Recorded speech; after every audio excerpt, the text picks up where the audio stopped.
జీవ వైవిధ్య సదస్సు నిర్వహణతో అంతర్జాతీయ ఖ్యాతిని గడించిన భాగ్యనగరం మరో ప్రపంచ స్థాయి సదస్సుకు వేదిక కానుంది. వచ్చే ఏడాది నవంబర్లో ప్రపంచ వ్యవసాయ సదస్సు నిర్వహించేందుకు సమాయత్తమైంది. నేడు రాజధానికి విచ్చేరిన ప్రపంచ వ్యవసాయ ఫోరం సలహా మండలి సభ్యులు సదస్సు నిర్వహణపై సమాలోచనలు జరపనున్నారు. వచ్చే ఏడాది నవంబర్ 4 నుంచి 7వ తేదీ వరకు హైదరాబాద్ లో జరగనున్న ప్రపంచ వ్యవసాయ సదస్సుకు కార్యాచరణ ప్రారంభమైంది.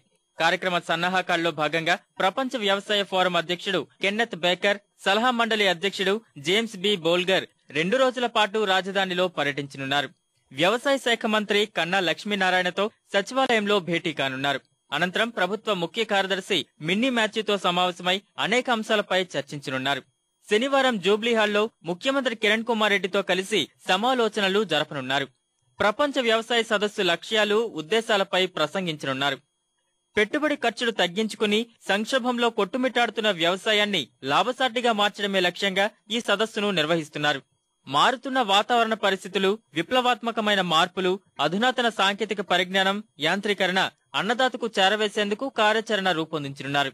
భారత్, వియత్నాం లాంటి దేశాల్లో చిన్న కమతాల్లో వ్యవసాయ పంటలు సాగు చేసేది చిన్న, సన్నకారు రైతులే అధికం.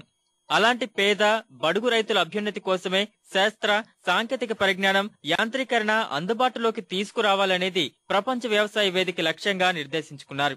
2010లోనే రాష్ట్రంలో ప్రపంచ వ్యవసాయ సదస్సు నిర్వహించాల్సి ఉంది. కానీ అనేక కారణాల వల్ల వేదిక మార్పు జరిగింది.